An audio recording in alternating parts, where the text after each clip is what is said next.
اسماعيل، يعني انت دلوقتي عايز تقول لي الاوكلوزال تروما ده هيستولوجيكال تيرم، هيستولوجيكال دايجنوزس؟ حصل في تغييرات كتير في الديفينيشنز، ومن ضمنهم الاوكلوسال تروما.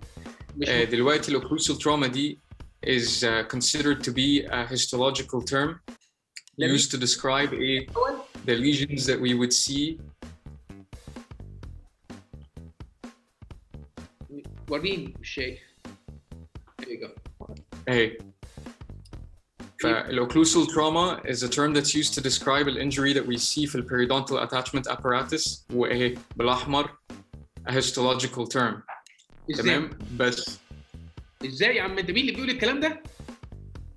This was based on the consensus report by Jepson and his colleagues, 2018, during the World Workshop of 2017.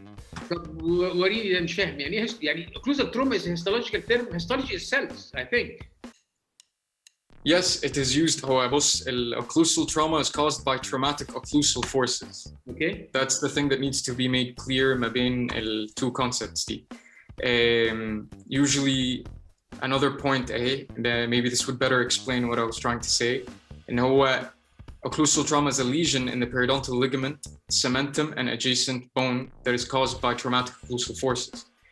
It is a histological term, تانية هي مكتوبة بالأحمر, where you can assess whether a tooth has suffered from traumatic occlusal forces through progressive tooth mobility, through adaptive tooth mobility, which means in this traumatic occlusal force were within certain limits that the tooth could adapt to, والmobility مش هيزيد أكتر من كده. فأنت هتلاقي مثلاً ضرس كان عنده mobility grade 1 in a certain visit, and you saw that it suddenly has a mobility grade 2 in your follow-up visit with the patient, then you know that the tooth is still undergoing a traumatic occlusal force that it cannot tolerate.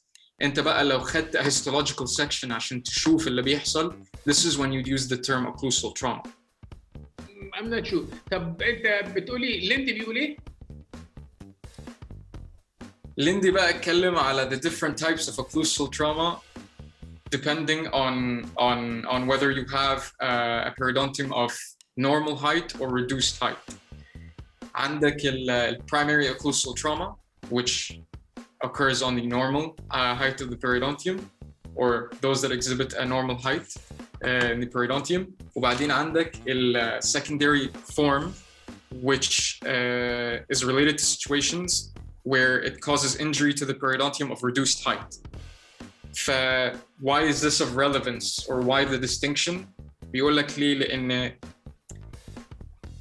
in cases where you have a severely reduced height of the periodontium, even comparatively small forces may produce traumatic lesions or cause adaptive changes in the periodontium.